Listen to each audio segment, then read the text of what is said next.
ഒരു വലിയ യുദ്ധം കഴിഞ്ഞിട്ടാണ് സാവിയോ ഈ ലോകത്തിലേക്ക് കണ്ണ് തുറക്കുന്നത്. ഇന്നത്തെ സമൂഹത്തിലുള്ള ഈ ഭിന്നശേഷിക്കാരെ കൊണ്ട് നടക്കുന്ന ചില കുട്ടികളുണ്ട്, കോളേജിലും ഒക്കെ ഉണ്ട്. അവരുടെയൊക്കെ ലൈഫ് എത്ര സുന്ദരമാണെന്നറിയോ. ജനിച്ച സമയത്ത് മരിച്ച കുട്ടി എന്ന് പറഞ്ഞ് എടുത്ത ഒരു ബക്കറ്റിൽ ഉപേക്ഷിക്കുകയായിരുന്നു. സാവി എല്ലാ ദിവസവും അമ്മയോട് കിടക്കുന്നതിന് മുമ്പ് സോറി പറയാറുണ്ടോ? എന്തിനാ അത് പറയുന്നത്?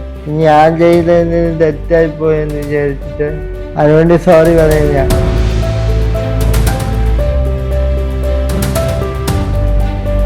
കവിതയൊക്കെ എഴുതാനായിട്ട് അമ്മയുടെ അടുത്ത് പറയില്ലേ?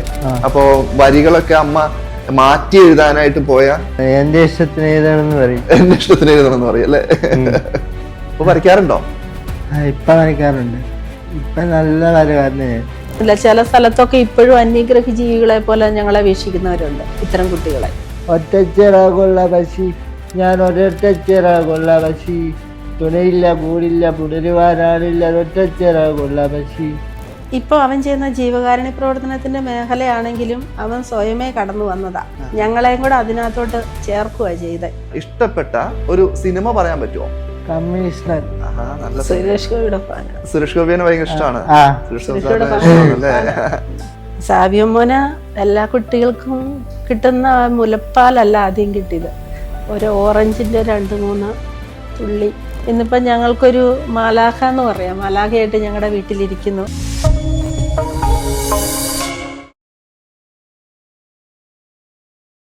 കുളിർതെന്നലിന്റെ തൂവർ സ്പർശമാണ്. ആ പിച്ചിപ്പൂ ഗന്ധം എന്നെ തഴുകി ഉണർത്തി. അതിൻ്റെ രൂപപ്രഭയിൽ മയങ്ങി ഞാൻ അവിടേക്ക് പറന്നിറങ്ങി. 10 മണിപ്പൂക്കൾ വിരിഞ്ഞു നിൽക്കുന്ന കൊച്ചുമുറ്റമുള്ള ഒരു കുടിൽ. തൊടിയിൽ ഒരു നാട്ടുമാവിനെ കെട്ടിപ്പുണർന്ന് മുല്ലപ്പൂക്കൾ വിടർന്നു ചിരിക്കുന്നു. 90% സെറിബ്രൽ പാൾസിയുള്ള സാവിയോയുടെ വരികളാണിവ. സപ്നത് ഫാനേയ എന്ന ആത്മകഥയിൽ തൂമഞ്ഞിൻ ചെപ്പിനുള്ളിൽ, സ്വപ്നസഞ്ചാരി, ഒറ്റച്ചിറകുള്ള പക്ഷി എന്നീ കൃതികളും സാവിയോ രചിച്ചിട്ടുണ്ട്. ഇന്ന് നമ്മോടൊപ്പം ടൗൺ ഹൗസിലുള്ളത് സാവിയോയും സാവിയോയുടെ അമ്മയുമാണ്. Welcome to town house.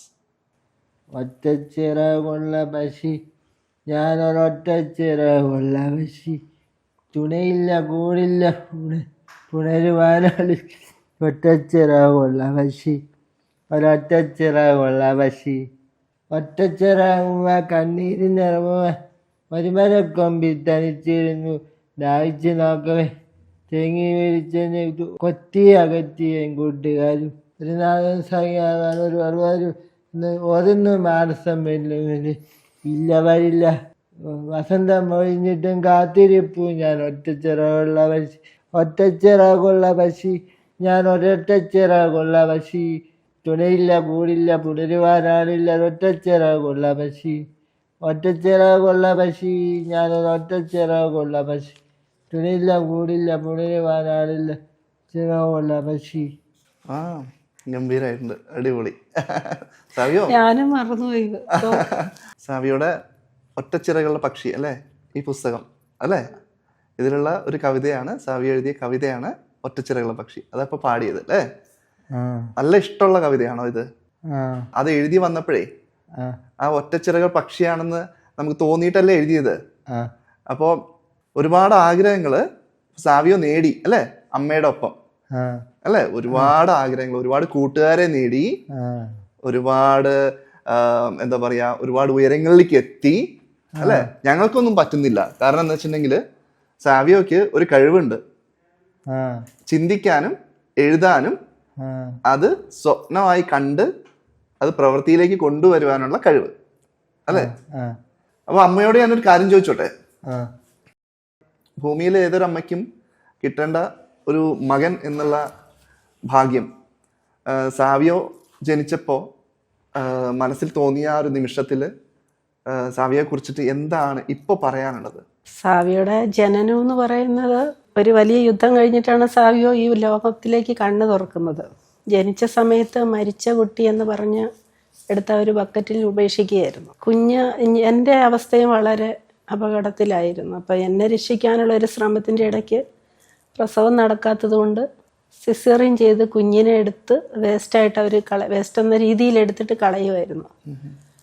അപ്പം അന്ന് ഒരു മരിച്ച കുഞ്ഞിനെ അമ്മയെ രക്ഷിക്കാനുള്ള ശ്രമത്തിനിടയ്ക്ക് ഡോക്ടർ എടുത്ത് വെളിയിൽ കളഞ്ഞപ്പോൾ അപ്പോൾ പ്ലാസൻ്റെ പൊട്ടി ഫ്ലൂയിഡെല്ലാം പുറത്തു പോയതുകൊണ്ട് കുഞ്ഞിനെ പുറത്തോട്ടെടുക്കാൻ അവർക്ക് ബുദ്ധിമുട്ടായിരുന്നു.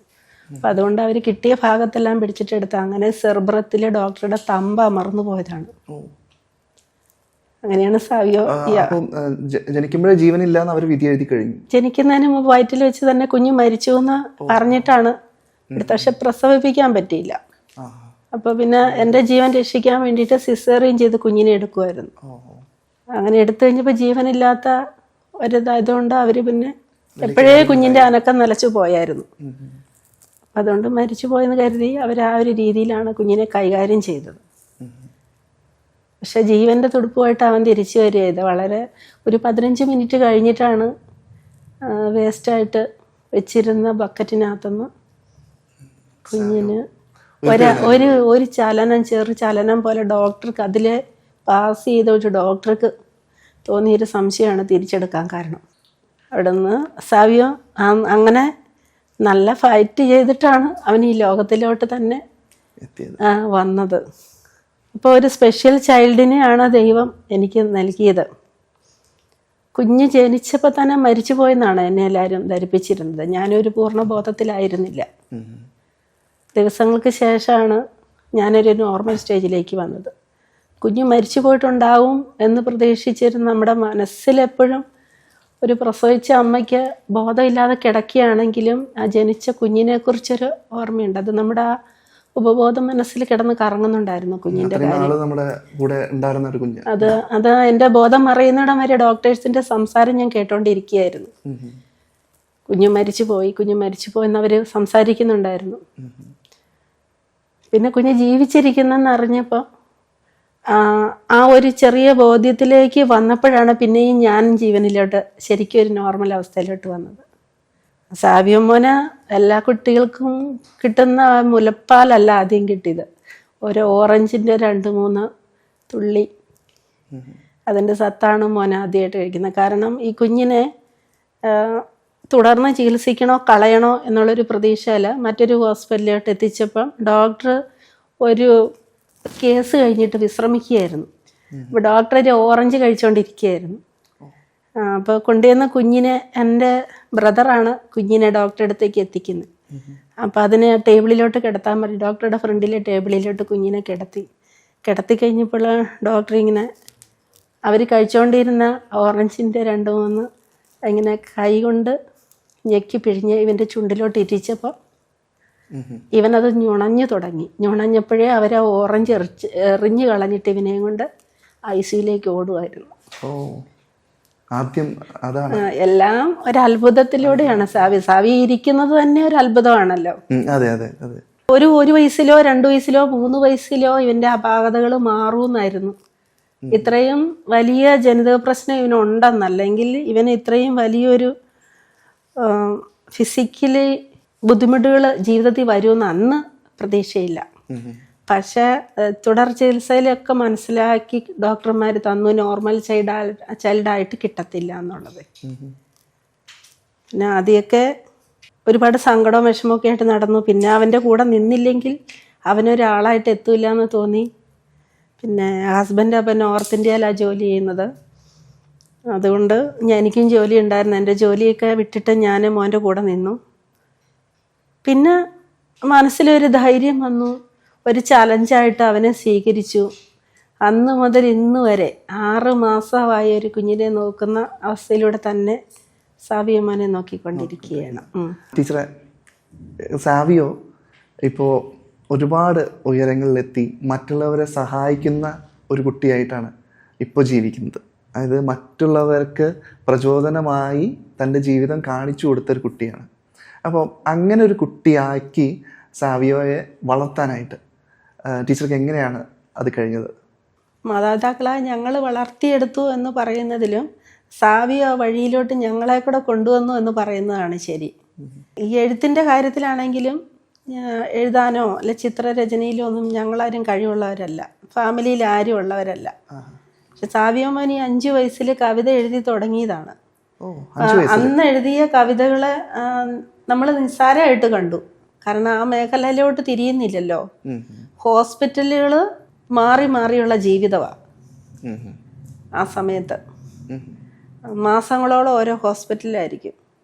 അപ്പം ആ സമയത്ത് പല വീടുകൾ മാറേണ്ടി വന്നു. അത് സാവിയമ്മൻ വളരെ ചെറുപ്പത്തിൽ തന്നെ നല്ല ചിത്രങ്ങളൊക്കെ വരയ്ക്കുമായിരുന്നു. പിന്നീടാണ് അതൊക്കെ സൂക്ഷിച്ച് വെക്കണമായിരുന്നു എന്നൊരു തോന്നലുണ്ടായത്. അവന് ഒരു ആർട്ടിസ്റ്റ് ആണെന്ന് മനസ്സിലാക്കാൻ ഞങ്ങൾക്ക് കഴിഞ്ഞില്ല. അവൻ മോന് ഒരുപാട് ഞങ്ങളെ അത് മനസ്സിലാക്കി തരാൻ ശ്രമിച്ചു, പക്ഷെ ഞങ്ങളെ അറിയാൻ ഒരുപാട് വൈകിപ്പോയി. ഇപ്പോൾ അവൻ ചെയ്യുന്ന ജീവകാരുണ്യ പ്രവർത്തനത്തിൻ്റെ മേഖലയാണെങ്കിലും അവൻ സ്വയമേ കടന്നു വന്നതാ. ഞങ്ങളെയും കൂടെ അതിനകത്തോട്ട് ചേർക്കുകയാണ് ചെയ്തത്. സാവിയുടെ ജീവിതം എന്ന് പറഞ്ഞാൽ നമ്മുടെ ജീവിതത്തിൽ നിന്ന് വ്യത്യസ്തമാണല്ലോ. ഇപ്പോൾ അവനെല്ലാം ഉൾക്കൊള്ളാനും എല്ലാം കാണാനും ഒരുപാട് സമയമുണ്ട്. ഒരു സാധാരണ കുട്ടി എന്ന് പറഞ്ഞാൽ രാവിലെ എണീറ്റ് സ്കൂളിൽ പോകുന്നു, ഓടുന്നു, തിരിച്ചു വരുന്നു, അങ്ങനെ അവൻ്റെ കാര്യങ്ങളിൽ മുഴുവൻ. സാവിക്കെന്ന് പറഞ്ഞാൽ പ്രത്യേകിച്ചൊന്നും ചെയ്യാനില്ല, മറ്റൊരാൾ ചെയ്തു തരേണ്ട കാര്യങ്ങളാണ്. അപ്പോൾ അവനൊരു ചെയറെടുത്തിട്ട് വെളിയിൽ ഇരുന്ന് കഴിഞ്ഞാൽ പ്രകൃതിയാണ് അവന് കൂട്ട്. നാട്ടുമ്പുറത്താണ് ഞങ്ങൾ താമസിച്ചുകൊണ്ടിരുന്നത്. വയലുകൾ, കിളികൾ, ചെടികൾ, അതിലുണ്ടാകുന്ന പഴങ്ങൾ, ഇതെല്ലാം ഇവൻ ഉൾക്കൊള്ളുകയാണ്. അപ്പം ഇതാണ് ഇവനെ ഒരു എഴുത്തുകാരനിലേക്ക് കൊണ്ടുവന്നത്. കാലക്രമേണ അവന് ഈ പ്രകൃതിയിൽ നോക്കിയിരുന്നാണ് ഒരു എഴുത്തുകാരനായിട്ട് മാറിയത്. സാവിയോക്ക് ഇഷ്ടപ്പെട്ട ഹോബി എന്താ? എനിക്ക് ചിത്രരചന. ചിത്രരചന. ഇപ്പൊ വരയ്ക്കുവോ? ഇപ്പൊ വരയ്ക്കാറുണ്ടോ? ഇപ്പം വരയ്ക്കാറുണ്ട്. ഉണ്ട്. ഇപ്പം നല്ല വരകാരന് ഞാൻ. എന്തൊക്കെയാ ശരിക്കും പറഞ്ഞ ഇഷ്ടം വരയ്ക്കാനായിട്ട്? ഞാൻ ഇഷ്ടമുള്ളത്. ഞാനൊരു കാര്യം ചോദിക്കട്ടെ, സാവിയോക്ക് ഏറ്റവും ഇഷ്ടപ്പെട്ട ഒരാളെ കുറിച്ച് പറയാൻ പറ്റുമോ? ഒന്ന് പറഞ്ഞേ. അമ്മയെ നോക്കുന്നുണ്ട്. മമ്മി. മമ്മിയാണ് കൂടെ എപ്പോഴും ഉള്ളത് അല്ലേ? ഇഷ്ടപ്പെട്ട ഭക്ഷണം എന്താ? ബിരിയാണിയൊക്കെ ഇഷ്ടമാണ്. ബിരിയാണി, ചിക്കൻ ബിരിയാണി അല്ലേ? പിന്നെ വേറെന്തോ കൂടി ഇഷ്ടമാണ് അല്ലേ? നൂഡിൽസൊക്കെ ഇഷ്ടമാണ്. മമ്മി ഉണ്ടാക്കി തരും അല്ലേ? ഞാനൊരു കാര്യം കൂടി ചോദിക്കുകയാണേ. അതായത് സാവിയോ ഒരുപാട് പുസ്തകങ്ങൾ എഴുതി, 4 പുസ്തകങ്ങൾ എഴുതി അല്ലേ? 4 പുസ്തകങ്ങൾ. ആദ്യത്തെ പുസ്തകം എഴുതിയപ്പോ ആദ്യത്തെ പുസ്തകം ഏതായിരുന്നു? അതിന്റെ അർത്ഥം എന്താ? അതിന്റെ അർത്ഥം ദൈവം പറയുന്നു അവൻ ജീവിക്കുന്നു. ഓ, ആ പുസ്തകം എഴുതിയിട്ട് അതിന് നമുക്ക് കുറച്ചൊക്കെ വരുമാനം വന്നു അല്ലേ? അതിന്റെ പുസ്തകത്തിന്റെ പൈസയൊക്കെ കിട്ടി തുടങ്ങിയപ്പോൾ എന്തുകൊണ്ടാണ് മറ്റുള്ളവരെ സഹായിക്കണമെന്ന് സാവിയോ മോന് തോന്നിയത്? നല്ലതായിട്ട് ജീവിക്കാന്ന് തോന്നിയതുകൊണ്ടാണ്. ദൈവം പറയുന്നു, അവൻ ജീവിക്കുന്നു അല്ലേ? നല്ല പേരായിരുന്നു അത് അല്ലേ? നല്ലൊരു പേരാ. എങ്ങനെ അത് കണ്ടെത്തിയത് ആ പേര് ആ പുസ്തകത്തിന്റെ? ബൈബിളിൽ നിന്ന്. ബൈബിള് കേൾക്കാൻ ഇഷ്ടമാണോ? ബൈബിൾ മമ്മി വായിച്ചു തരും അല്ലേ?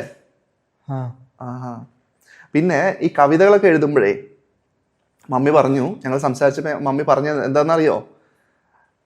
വരികൾ എഴുതുമ്പോൾ എന്തെങ്കിലും മമ്മിയൊക്കെ പറയും ഇത് ഇങ്ങനെ പോരെ എന്ന് ചോദിക്കുമ്പോൾ വേണ്ട, ഇത് തന്നെ മതി, ഞാൻ പറഞ്ഞ വരികൾ തന്നെ മതി എന്ന് പറയും അല്ലേ?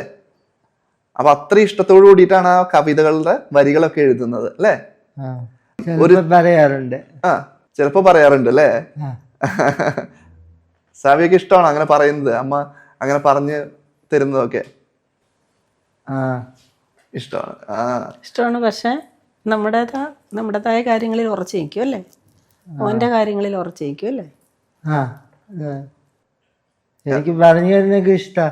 എന്നാലും ഞാൻ പറയുന്നതും കൂടെ കേൾക്കണമെന്ന് ആഗ്രഹമുണ്ട്. സാവിയോക്ക് രാവിലെയൊക്കെ എഴുന്നേറ്റ് കഴിഞ്ഞാലേ ഏറ്റവും കേൾക്കാൻ ഇഷ്ടമുള്ള കാര്യം എന്താ? എനിക്ക് പാട്ട് കേൾക്കാൻ ഇഷ്ടമാണ്. ഇഷ്ടപ്പെട്ട പാട്ടുകാരനോ?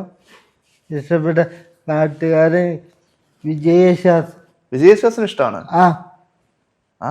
ഒരിക്കൽ കാണാൻ പറ്റും അല്ലേ? ഒരിക്കൽ കാണണം അല്ലേ? വിജയശാസ്ത്രിനെ കണ്ടിട്ടുണ്ടോ? നേരിട്ട് കാണാൻ പറ്റിയിട്ടില്ല. ഉറപ്പായിട്ടും ഒരു ദിവസം യേശുദാസിനെ നേരിട്ട് കാണാൻ പറ്റട്ടെ അല്ലേ? ഞാനിനി അമ്മയോട് ഒരു ചോദ്യം ചോദിച്ചോട്ടെ. മദർ തെരേസനെ കാണാനായിട്ടുള്ള ഒരു ഭാഗ്യം കൂടി സാവിയോയ്ക്ക് കിട്ടിയിട്ടുണ്ട്. ഞാനൊരു ലേഖനത്തിൽ വായിച്ചു, സാവിയോ ജീസസിനെ പോലെയാണ്, ജീസസ് ആണ്, ഇവൻ എനിക്ക് തരുമോ എന്ന് മദർ തെരേസ ചോദിച്ചു എന്ന്. എങ്ങനെയാണ് ആ സാഹചര്യം ഉണ്ടായത്? സാവിയുടെ വളരെ ചെറുപ്പത്തിലുള്ള കാര്യമാണത്. പപ്പയുടെ പെങ്ങള് സിസ്റ്ററായിരുന്നു മദർ തെരേസയുടെ കോൺവെന്റിൽ, സിസ്റ്റർ മരിയ റോസ്, കൽക്കത്തയിൽ. അതെ. മദർ തെരേസയുടെ ഉള്ള ആരാധന കൊണ്ട് കോൺവെന്റ് ചേർന്നതാണ് ആൻറ്റി. അപ്പം എനിക്ക് ഇങ്ങനെ ഒരു മോന് ജനിച്ചു എന്ന് പറഞ്ഞപ്പം ആൻറ്റി ഇങ്ങ് വന്നു. വന്നിട്ട് പിന്നെ അടുത്ത സാഹചര്യങ്ങൾ, കുടുംബത്തിലെ അപ്പോഴത്തെ പശ്ചാത്തലം, രണ്ട് കുടുംബങ്ങളും എന്തോ ഒരു അത്യാഹിതം സംഭവിച്ച രീതിയിലാണ്. അതെ, രണ്ട് ഫാമിലിയിലും. കാരണം അതൊരു അങ്ങനെയാണ്, ഒരു ഫാമിലിയിൽ ഇങ്ങനെ ഒരു കുഞ്ഞുണ്ടായി കഴിഞ്ഞാൽ പണി കിട്ടിയെന്ന് ഓർത്തോണ്ടാൽ മതി. കാരണം എന്താണെന്ന് വെച്ചാൽ ഭിന്നശേഷിക്കാരായ കുട്ടികൾ ജനിക്കുന്ന കുടുംബാംഗങ്ങൾക്ക് അതറിയാം. അവരുടെ കമ്മ്യൂണിറ്റിയിലും പിന്നെ ഫാമിലിയിലും ഉണ്ടാകുന്ന ബുദ്ധിമുട്ടുകൾ നമുക്ക് ഒന്നോ രണ്ടായിട്ട് പറഞ്ഞ് എടുക്കാൻ പറ്റത്തില്ല. മൊത്തം ഗതി മാറി ഒഴുകും, ജീവിതം മൊത്തം ഗതി മാറി ഒഴുകും. നമ്മൾ ചിന്തിക്കാത്ത പ്രതീക്ഷിക്കാത്ത സമയത്താണ് ഇങ്ങനെയൊക്കെ വരുന്നത്. പിന്നെ അത് ഏത് വഴിയിലൂടെയാണ് മുമ്പോട്ട് പോകേണ്ടതെന്ന് അച്ഛനും അമ്മയും പതറി നിൽക്കുമ്പോഴായിരിക്കും ജഡ്ജ്മെൻറ്റുകളുടെ ഒരു പ്രളയമായിരിക്കും. അപ്പം ആ ഒരു സാഹചര്യത്തിലാണ് ആൻറ്റി കടന്നു വരുന്നത്. അപ്പം എനിക്ക് ഒരു ഗവൺമെൻറ് സർവീസിലോട്ട് ഞാനായിരുന്നു. അപ്പം അത് നഷ്ടപ്പെടും. പിന്നെ രണ്ട് ഫാമിലിയിലും അതിൻ്റേതായ കുറവുകളൊക്കെ ഉണ്ടാകുമെന്ന് മനസ്സിലാക്കിക്കൊണ്ട് കുഞ്ഞിനെ എൻ്റെ അടുത്തുനിന്ന് മാറ്റി നിർത്താനാണ് ആൻറ്റി ശ്രമിച്ചത്. കാരണം മദർ തെരേസയ്ക്ക് എല്ലാവരും ജീസസാണ്, എല്ലാ കുഞ്ഞുങ്ങളും. അവിടെയൊക്കെ പോയി കാണുക എന്ന് പറഞ്ഞൊരു വലിയ ഭാഗ്യമാണ്. കാരണം എന്താണെന്ന് വെച്ചാൽ തെരുവിൽ നിന്നെടുക്കുന്ന കുഞ്ഞുങ്ങൾ ചിലർ വളർത്താൻ വയ്യാതെയും കൊണ്ടു കൊടുക്കും. അപ്പോൾ ഒരു ഹാളിൽ ഇങ്ങനെ കുഞ്ഞുങ്ങളെല്ലാം തൊട്ടിലിൽ കിടക്കുകയാണ്, 100 കണക്കിന് കുഞ്ഞുങ്ങൾ. പക്ഷെ അവര് കൊണ്ടുവന്ന് പരിചരിച്ച് അതുങ്ങളൊക്കെ നല്ല സുന്ദര കുട്ടപ്പന്മാരായി മാറും കുഞ്ഞുങ്ങൾ. പിന്നെ ഓടയിൽ നിന്നൊക്കെ എടുത്തോണ്ടുവന്ന കുഞ്ഞുങ്ങളൊക്കെ ഉണ്ട്. പിന്നെ ചില തെരുവിലൊക്കെയുള്ള സ്ത്രീകൾക്ക് കുഞ്ഞ് ജനിച്ചു കഴിയുമ്പോൾ അവർക്ക് പിന്നെ വളർത്താൻ സാധിക്കില്ലല്ലോ. അപ്പം അത് മദറിൻ്റെ അടുത്ത് അങ്ങ് കൊണ്ടു കൊടുക്കും. മദറിന് 2 കൈ നീട്ടി സ്വീകരിക്കും. അപ്പം ആ കുഞ്ഞുങ്ങൾ അത്രയും സുരക്ഷിതരായിട്ട് അവിടെ വളരുകയാണ്. അപ്പം അവരിലൊക്കെ യേശുവിനെയാണ് മദർ കാണുന്നത്. അപ്പം അതുകൊണ്ടാണ് മോനെ കണ്ടു കഴിഞ്ഞപ്പോഴത്തേക്കും ഇവനെ എനിക്ക് തന്നേക്കോ എന്ന് ചോദിച്ചത്. അവൻ ജീസസാണ്, ഇവൻ ജീസസാണ്. സത്യത്തിൽ മദർ പറഞ്ഞ സത്യമാണ്, അവൻ ഒരു ജീസസിന്റെ സ്ഥാനത്താണ്. അതെ അതെ. കാരണം ലോകത്തിന്റെ കളങ്കം എന്നാന്നറിയുന്നില്ല. സാവിയെ സംബന്ധിച്ചിടത്തോളം ബുദ്ധിപരമായിട്ടുള്ള കുറവുകളൊന്നുമില്ല, ഫിസിക്കൽ എബിലിറ്റി ഇല്ലെന്നേ ഉള്ളൂ. 90% ഡിസബിലിറ്റിയിലാണ് വന്നിട്ടുള്ളത്. അതെ അതെ, 100% ആണ് ഡോക്ടർ എഴുതാൻ പോയത്. അത് തന്നെ നമ്മൾ, കാരണം വലതൈ മാത്രമേ ചലിക്കുള്ളല്ലോ.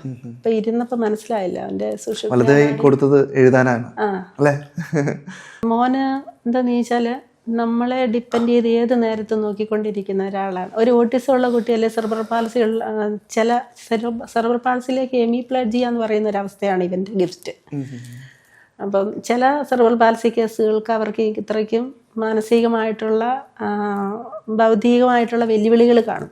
അപ്പം അവർക്ക് അമ്മയും അച്ഛനും ഒന്നും തിരിച്ചറിയണമെന്നില്ല. അതുപോലെ തന്നെ ഓട്ടിസ്റ്റിക് ആയിട്ടുള്ള ചില കുഞ്ഞുങ്ങൾക്കും അറിയില്ല. അവർക്ക് ഡൗൺ സിൻഡ്രോം ആണെങ്കിലും അവർക്ക് സുരക്ഷിതത്വം കിട്ടുന്നിടത്താണെങ്കിൽ നമുക്ക് നിർത്താം.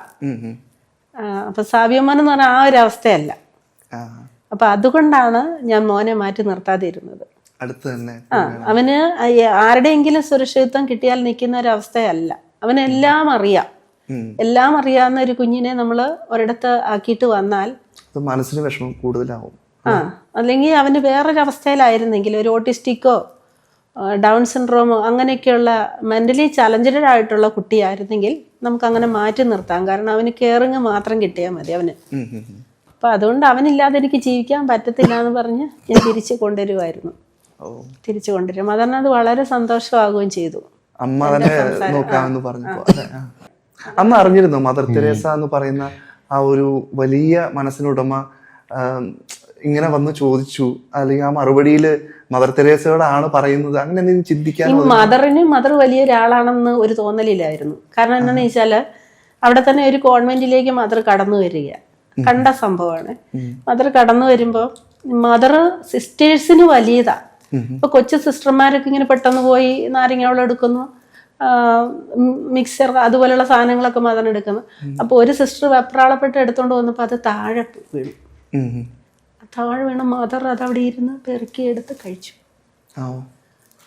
അല്ലെങ്കിൽ മറ്റുള്ളവരെ വഴക്ക് പറയുമോ അല്ലെങ്കിൽ അത് വേണ്ട നോക്കിയോ വേറെ കൊണ്ടുവരിക, അതാണ് മദർ എന്ന് പറയുന്നത്. അത്രയും താഴേന്ന് ആ ഫുഡ് പെറുക്കിയെടുത്ത് മദർ കഴിച്ചു. മദറിൻ്റെ സ്നേഹവും സംരക്ഷണവും ഇന്നും അവനുണ്ട്, എപ്പോഴും ഉണ്ട്. അതിനുശേഷവും ഞങ്ങൾ ആൻറ്റി ജോലി ചെയ്ത് രാജ്കോട്ട് ഗുജറാത്തിലൊക്കെ പോയിട്ടുണ്ട്. ആൻറ്റി മുംബൈയിലും രാജ്കോട്ടുമായിട്ട് മരിച്ചുപോയി. ചേരിയിൽ കുഞ്ഞുങ്ങളെ പഠിപ്പിക്കുമായിരുന്നു. 2 ജോഡി ഡ്രസ്സ് മാത്രമേ മരണം വരെ ഉണ്ടായിരുന്നുള്ളൂ. 2 ജോഡി ഡ്രസ്സും ഒരു സൈക്കിളും, സൈക്കിളിലൊക്കെ ഉപയോഗിക്കാൻ പറ്റുന്ന ഒരുതരം ഷൂ, അത് മാത്രമായിരുന്നു ആൻറ്റിയുടെ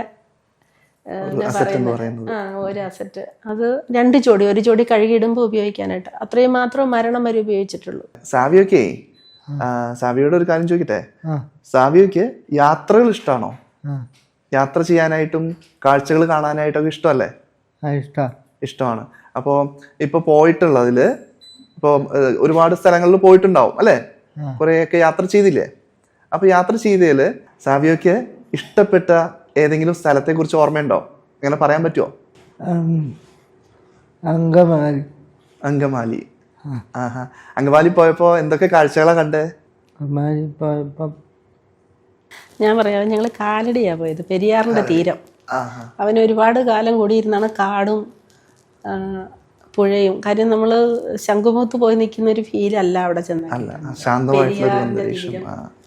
കാലടി അവിടെ ഒരു ആത്മമിത്ര എന്ന് പറയുന്നൊരു സെന്റർ ഉണ്ട്. ഇവന് NLP എന്ന് പറയുന്ന ന്യൂറോ ലിംഗ്വിസ്റ്റിക് പ്രോഗ്രാമിങ്ങിന്റെ ബേസിക് കോഴ്സ് പാസ്സായിട്ടുണ്ട് മോന്. ഒരു സൈക്കോളജിക്കൽ കോഴ്സാണ്. അപ്പം അതുമായിട്ട് ബന്ധപ്പെട്ടാണ് അവിടെ പോയത്. അപ്പം അവിടുത്തെ അറ്റ്മോസ്ഫിയർ എന്ന് പറഞ്ഞാൽ ഭയങ്കരമായിട്ട് നമ്മളെ അട്രാക്റ്റ് ചെയ്യുന്നതാണ്.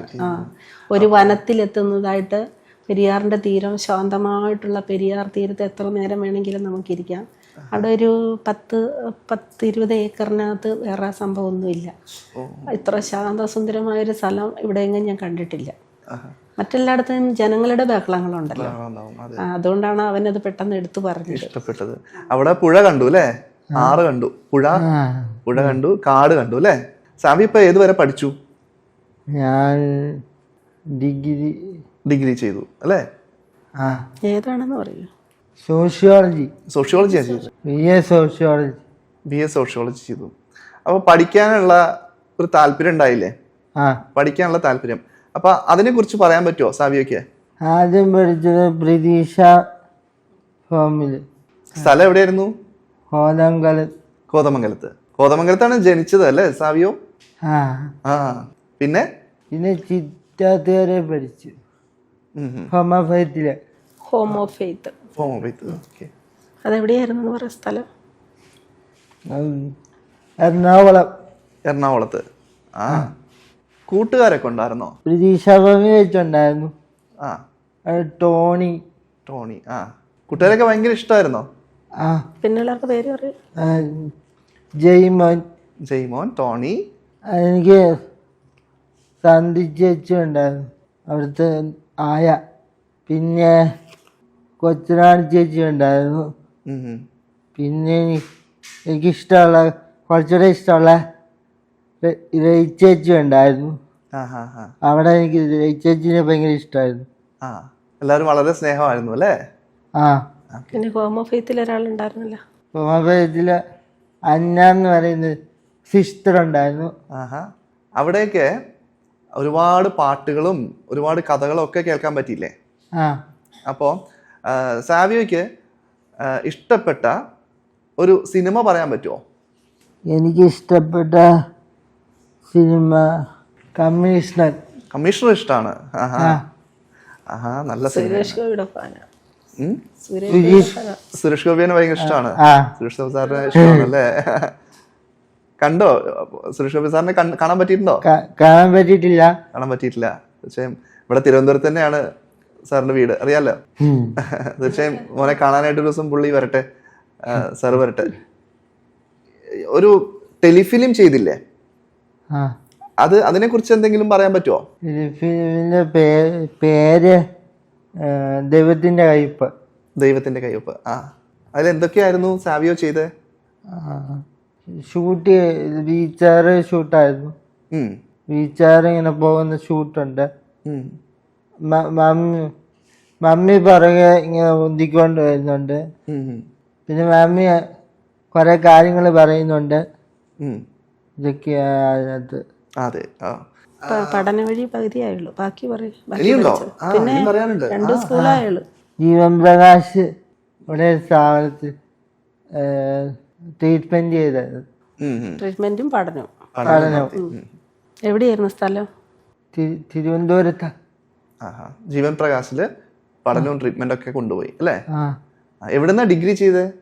ഡിഗ്രി ചെയ്തത് തുമ്പ സർവീസിൽ. സെന്റ് സേവിയർസ് LMS കോമ്പൗണ്ട് ബോർഡിങ്ങിൽ നിന്നു. സ്കൂൾ പറ. പോളിയോ ഫാമിൽ. സാവിയോക്ക് വിഷമങ്ങൾ ഉണ്ടായിട്ടില്ലേ? ആ, എന്തൊക്കെയായിരുന്നു വിഷമങ്ങള്? വേറൊരു ബോർഡിങ്ങിൽ നിന്നു ശ്രീകാന്ത് മിഷനില്. അവിടെ ഭയങ്കര അടിയായിരുന്നു. സാവിയോനെ അടിച്ചു. അവിടെ സുരേഷ് എന്ന് പറയുന്ന ഒരു സാറ് ഭയങ്കര അടിയും പിന്നെ ഭയങ്കര വിഷമമൊക്കെ ആയിരുന്നു. അവിടെ ഇങ്ങനെ ഞാനെല്ലാം പുറകിൽ നിന്നൊക്കെ അടിക്കും. പിന്നെ ഞാൻ ഇങ്ങനെ ഉള്ളംകാലിലൊക്കെ അടിക്കും, സ്പീഡിൽ പോകാത്തതുകൊണ്ട്. വേഗത്തിൽ പോവാത്തോണ്ട് അടിക്കുമായിരുന്നു. ഉള്ളംകാലിൽ അടിക്കും.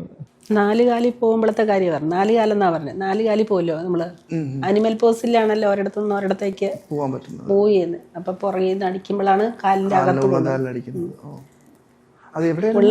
ഉള്ളംകാലില് മാത്രമല്ല തൊടയിലൊക്കെ അടിക്കും. അപ്പൊ അതിന് മർമ്മസ്ഥാനത്തൊക്കെ അടി കൊണ്ട് ഒരുപാട് പീഡനങ്ങൾ അവിടെ നിന്ന് അനുഭവിച്ചവൻ. വേറെ കൊച്ചുങ്ങളെ അടിച്ചിട്ടുണ്ട്, എന്നെ അടിച്ചിട്ടുണ്ട്. സാവിയോ അതൊക്കെ അമ്മയോടൊക്കെ പറയില്ലേ? അമ്മ വരുമ്പോ സാവിയോ അവിടെ പിടിച്ചു നിന്നോ? അപ്പൊ ആ സമയത്ത് അവിടെ നിന്ന് സ്കൂളിൽ പഠിക്കാൻ വേണ്ടിയിട്ട് നിന്നു. അവിടെ ഫസ്റ്റ് ആയിരുന്നു. സഹിച്ചു. അതിനു വേണ്ടി അത് സഹിച്ചു നിന്നു അല്ലേ? എങ്ങനെയാണ് അവർക്കൊക്കെ അടിക്കാൻ തോന്നുന്നത് സാവിയോ മോനെയൊക്കെ? സാവിയുടെ ഒരു കാര്യം കൂടി ചോദിച്ചോട്ടെ. സാവിയ എല്ലാ ദിവസവും അമ്മയോട് കിടക്കുന്നതിന് മുമ്പ് സോറി പറയാറുണ്ടോ? എന്താണ് അത്? ഓർക്കുമ്പോഴൊക്കെ പറയാറുണ്ട്. ഓർക്കുമ്പോഴൊക്കെ പറയാറുണ്ട്. ദിവസം പറയാറുണ്ട്. എന്തിനാ അത് പറയുന്നത്? ഞാൻ ചെയ്തതിന് തെറ്റായി പോയെന്ന് വിചാരിച്ചിട്ട് അതുകൊണ്ട് സോറി പറയുന്ന. സാവിയോ ഏറ്റവും നല്ല കാര്യങ്ങളെ അമ്മയോട് ചെയ്തിട്ടുള്ളൂ. കാരണം സാവിയെ പോലെ ഒരു മോനെ അമ്മയ്ക്ക് വളരെ സന്തോഷമാണ്. നോക്കിയേ, അമ്മ ചിരിക്കുകയാണ് ചെയ്യുന്നത് അല്ലേ ടീച്ചർ? അതെ അതെ അതെ അതെ.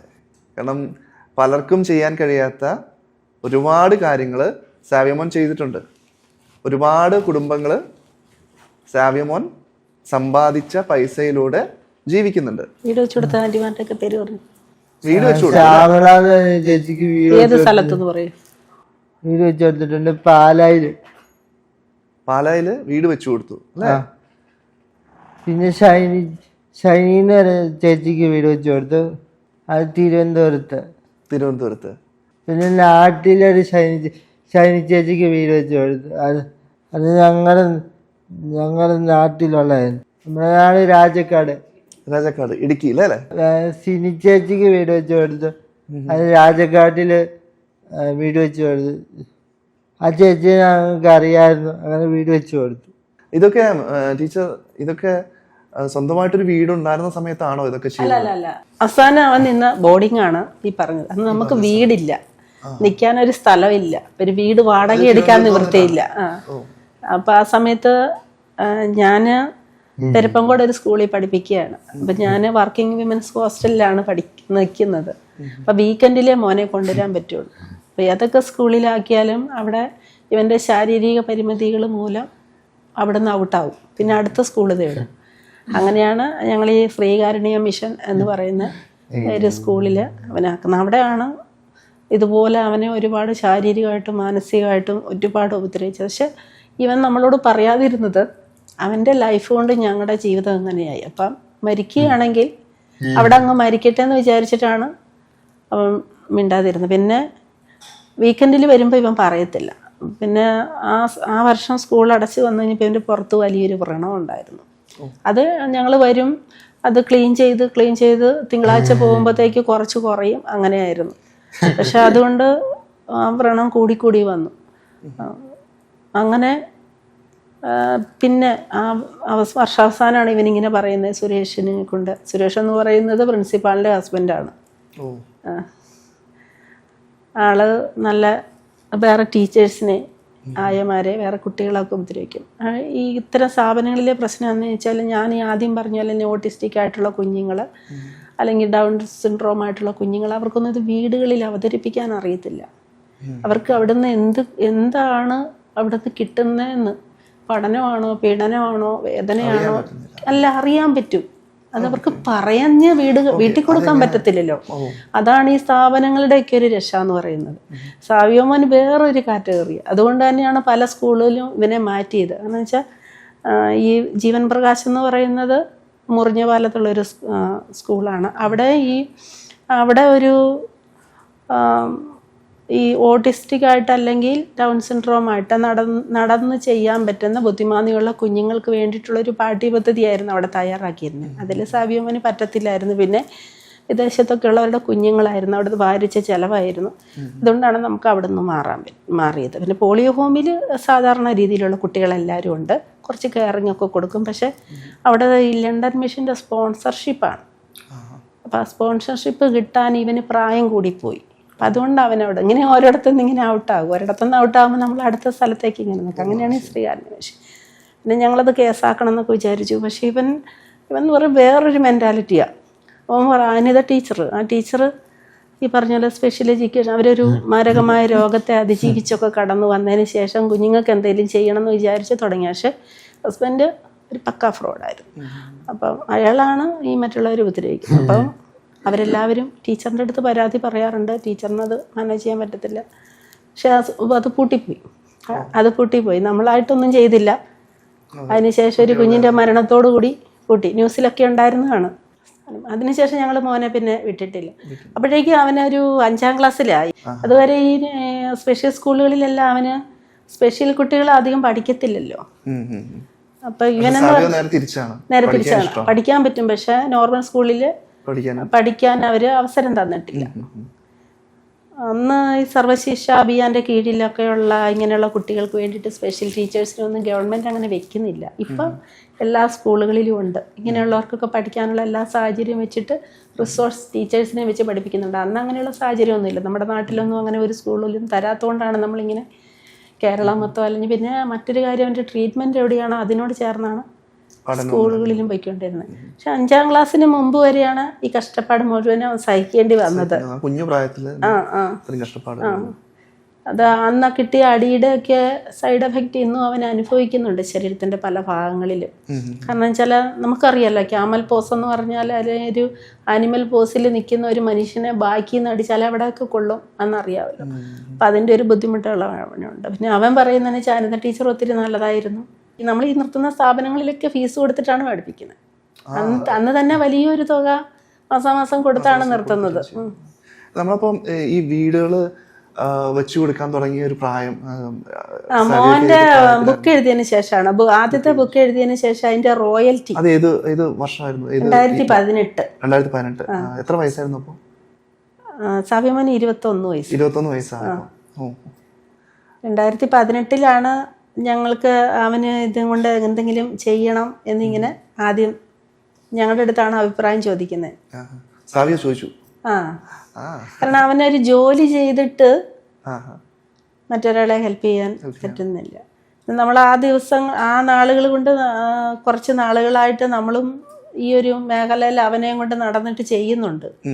മോൻ്റെ കൂട്ടത്തിലുള്ള കുട്ടികൾക്ക് ഒക്കെ ബുദ്ധിമുട്ട് വരുവാണെങ്കിൽ അവരെയൊക്കെ ഹെൽപ്പ് ചെയ്യുന്നതിന്, രോഗികൾക്ക് ഫുഡ് കൊടുക്കുന്ന ഒരു സംഭവമൊക്കെ നമ്മൾ ചെയ്യുന്നുണ്ട് ഈ കൂട്ടത്തിൽ. സാവിയോ കേറ്ററിംഗ് എന്ന് പറഞ്ഞ് നമ്മൾ ചെയ്യുന്നുണ്ടായിരുന്നു. സാവിയോ കേറ്ററിംഗ് എന്ന് അത് നമ്മൾ ലൈസൻസിന് വേണ്ടിയിട്ടാണ്, പിന്നെ ഫുഡ് സേഫ്റ്റി ലൈസൻസ് എടുക്കാൻ വേണ്ടിയിട്ട് ചെയ്തതാണ്. പക്ഷെ നമ്മൾ കേറ്ററിംഗ് ചെയ്യുന്നത് ഫ്രീ ആയിട്ടാണ് കൊടുക്കുന്നത് ഫ്രീ ആയിട്ടാണ്. അങ്ങനെ 2 ക്യാൻസർ വാർഡിൽ ട്രിവാൻഡ്രം മെഡിക്കൽ കോളേജിൽ ഫുഡ് കൊടുക്കുന്നുണ്ട്. അതെല്ലാം സാവിയമ്മന്റെ ഒരു ഇതെല്ലാം സ്വന്തമായിട്ട് വീട് പോലും ഇല്ലാത്ത വീടില്ല. ഈ 4 വീട് വെക്കുമ്പോൾ നമുക്ക് സ്വന്തമായിട്ട് വീടില്ലായിരുന്നു.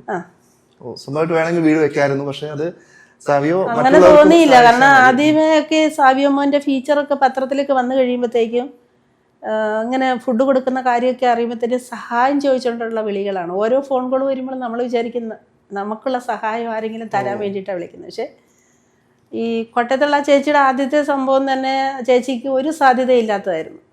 അപ്പം ഞാൻ പറഞ്ഞു ചേച്ചി പ്രാർത്ഥിക്കുക, അങ്ങനെയെങ്കിലും നടക്കും. ഞാൻ വെച്ചാൽ നമ്പർ അങ്ങനെ കിട്ടി, അത് കോട്ടയത്ത് നിന്ന് പത്ര ഓഫീസിൽ നിന്ന് വാങ്ങിയതാണ്. അപ്പം ചേച്ചി പ്രാർത്ഥിക്കുമെന്ന് പറഞ്ഞു. അങ്ങനെ 1 വർഷം ചേച്ചീനെ നമ്മൾ ഇങ്ങനെ പറഞ്ഞു വെച്ചിരുന്നു. ചേച്ചിക്ക് അതില്ല, ഹസ്ബൻഡില്ല. മോളുടെ ഹസ്ബൻഡ് മരിച്ചുപോയി. 2 വിധവകളാണ്, അമ്മയും മോളും.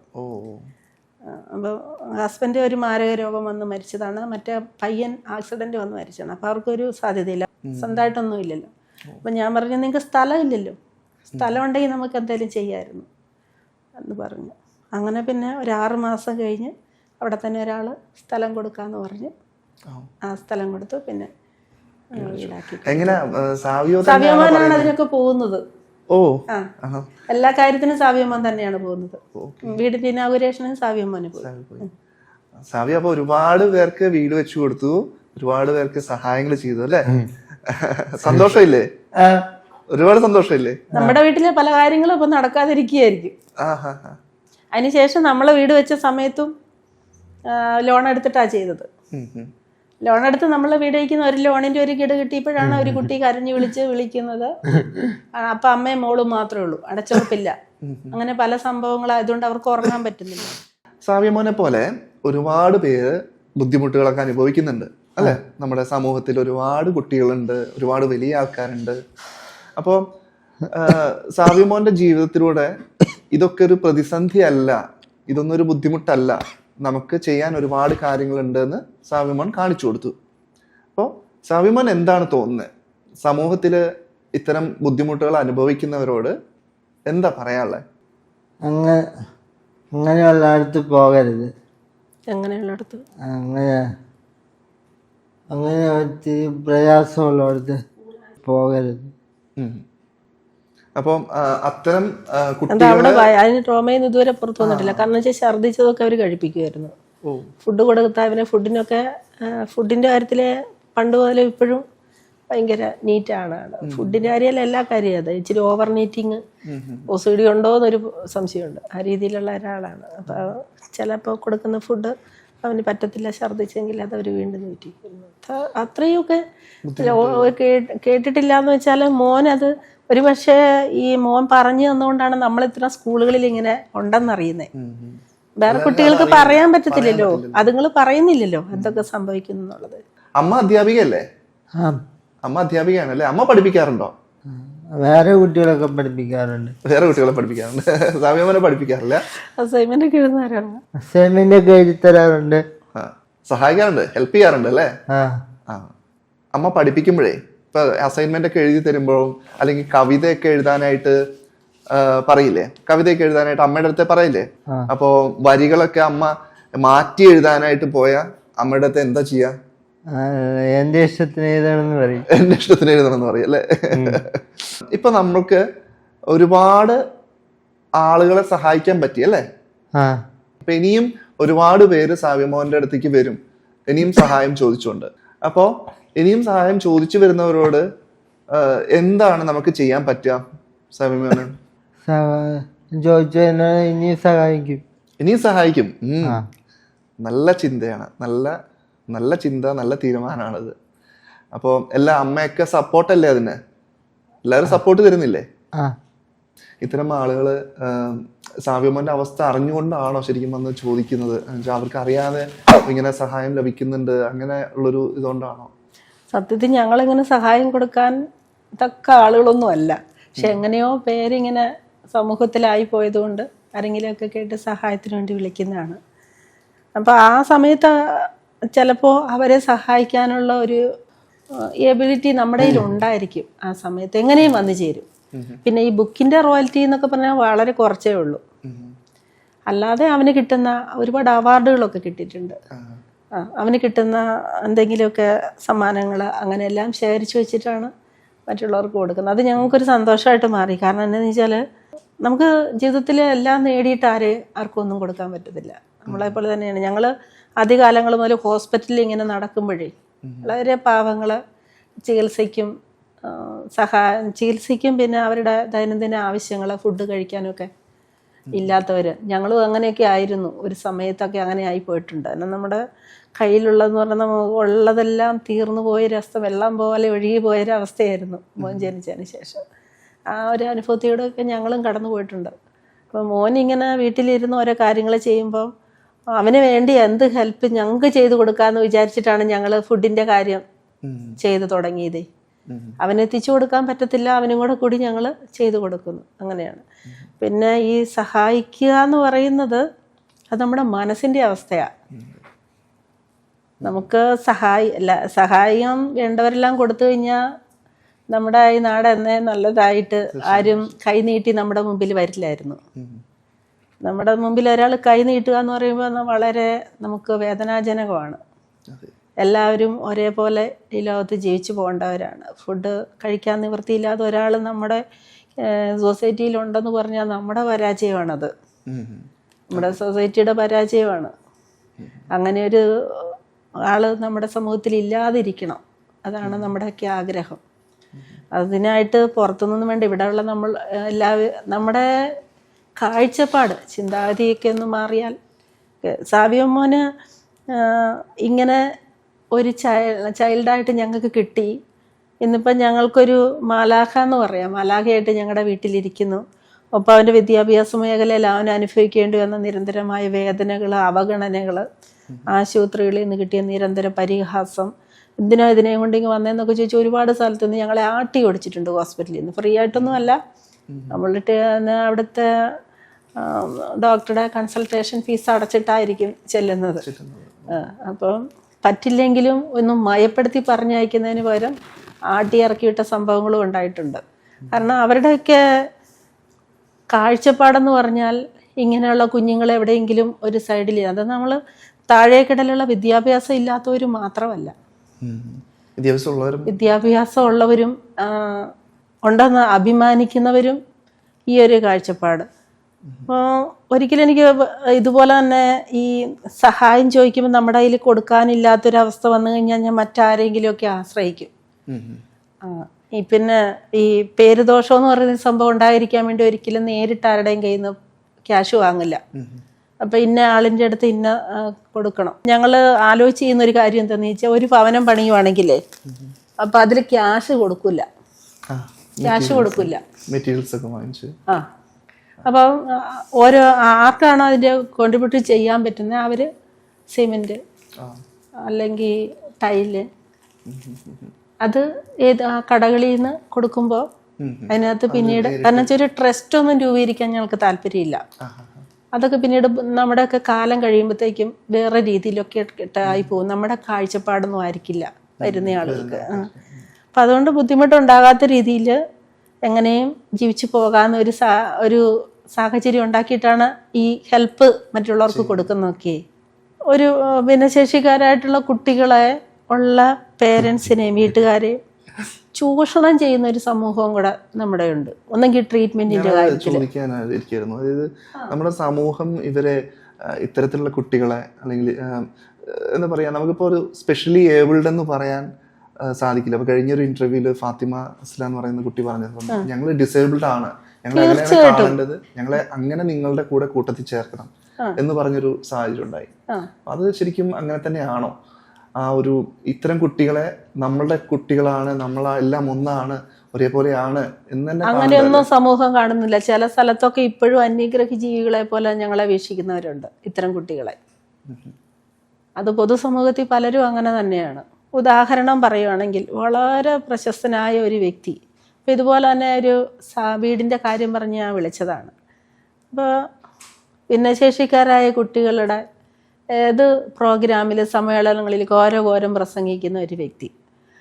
അപ്പോൾ പുള്ളി പറഞ്ഞ ഒരു കാഴ്ചപ്പാടെന്ന് പറഞ്ഞാൽ, ഗവൺമെൻറ്റിൻ്റെ വലിയൊരു പൊസിഷൻ ഇരുന്ന ഒരു ആൾ പറഞ്ഞ ഒരു കാര്യം എന്ന് പറഞ്ഞാൽ എനിക്കത് ഇന്നും ഉൾക്കൊള്ളാൻ പറ്റിയിട്ടില്ല.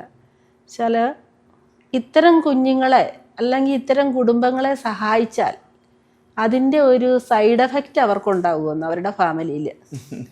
ഇപ്പോഴും ആളുകളുടെ ചിന്താഗതി പലരുടെയും മാറിയിട്ടില്ല.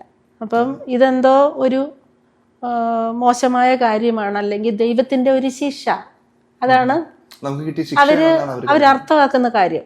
അപ്പോൾ ഹെൽപ്പ് കൊടുത്തു കഴിഞ്ഞാൽ ആ ശിക്ഷ അവർക്കും കൂടെ ബാധിക്കും എന്നുള്ള ചിന്ത, ഇതൊക്കെ പഴഞ്ചൻ തത്വങ്ങളാണെന്നൊക്കെ നമ്മൾക്ക് പുറത്തിരുന്ന് പറയാമെങ്കിലും ഞങ്ങളെപ്പോലെയുള്ളവർക്ക് അനുഭവിക്കാൻ പറ്റുന്ന ഒരു സംഭവമാണ് ഇതൊക്കെ. അത് ഇന്നും ഞാൻ അത്രയും, ആ വ്യക്തി ഇപ്പോഴും വളരെ പ്രാസംഗികനാണ്, ബുക്കൊക്കെ എഴുതുന്നതാണ്.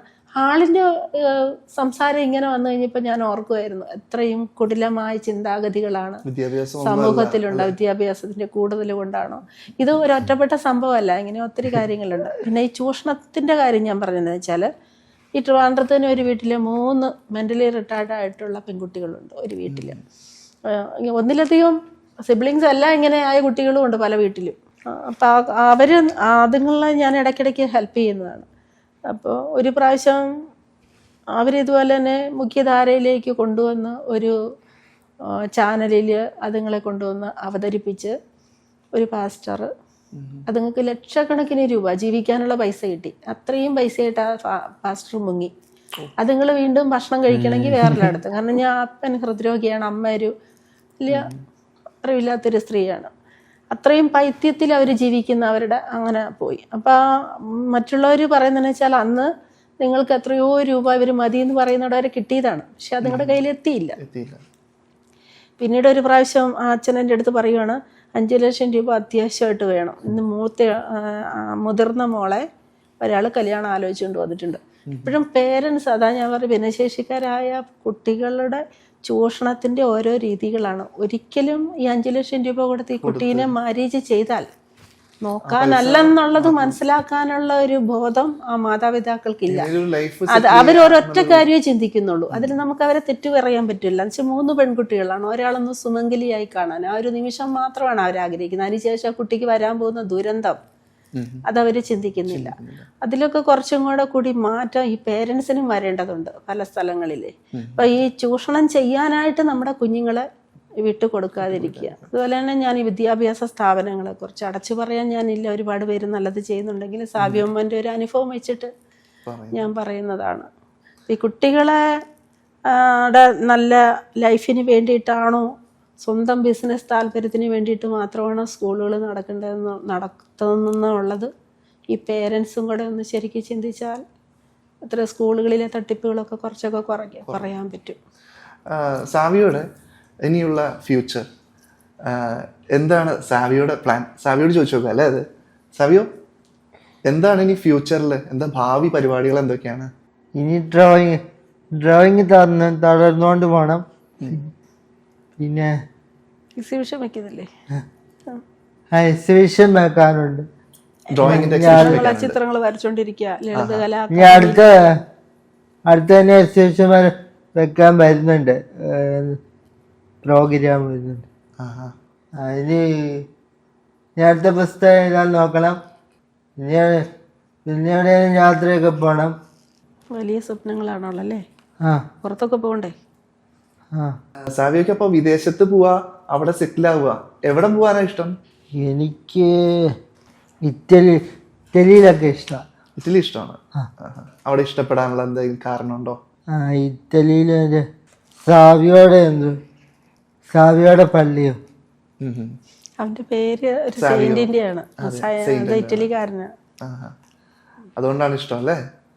അപ്പൊ സാവിയോക്ക് അങ്ങനെയൊക്കെ യാത്ര നടത്താൻ, ഇപ്പൊ ഒരുപാട് യാത്ര നടത്താൻ പറ്റട്ടെ, ഒരുപാട് സ്ഥലങ്ങൾ കാണാൻ പറ്റട്ടെ അല്ലേ? ഒരുപാട് സ്ഥലങ്ങൾ കാണണം. ഇതെല്ലാം പുസ്തകങ്ങളിലൂടെ ഞങ്ങൾക്ക് പറഞ്ഞു തരണം. ഞങ്ങൾക്കും സാവ്യമൻ കണ്ട കാഴ്ചകൾ എന്തൊക്കെയാന്നുള്ളത് ഞങ്ങൾക്കും അറിയണ്ടേ. അപ്പൊ ഒരുപാട് പുസ്തകങ്ങൾ എഴുതിയിട്ട് ഞങ്ങൾക്കും അത് പറഞ്ഞു തരണം കേട്ടോ. ഇനിയിപ്പോ അടുത്ത പുസ്തകം എന്താ എഴുതാൻ പോകുന്നത്? കഥയാണ് എഴുതുന്നത് അല്ലേ? എന്തൊക്കെ സ്വപ്നങ്ങളാ സാവ്യമോനുള്ളത്? ഹെലികോപ്റ്ററിലേക്കാണ് സ്വപ്നമുണ്ട്. പിന്നെ കുറച്ച് ദൂരെ കറങ്ങണമെന്നുണ്ട്. കുറച്ച് ദൂരെ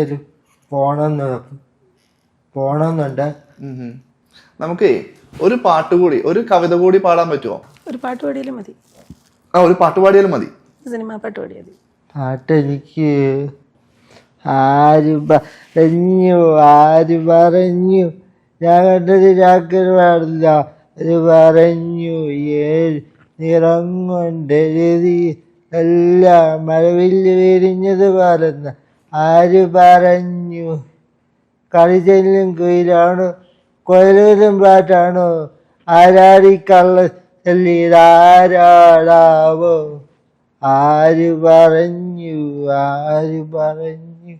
ഞങ്ങളുടെ ചാക്കര പാടുന്ന ആര് പറഞ്ഞു. അടിപൊളി, നന്നായിരുന്നു കേട്ടോ. സാവ്യമോനെ പോലെ ഒരുപാട് കഴിവുകളുള്ള കുട്ടികളില്ലേ?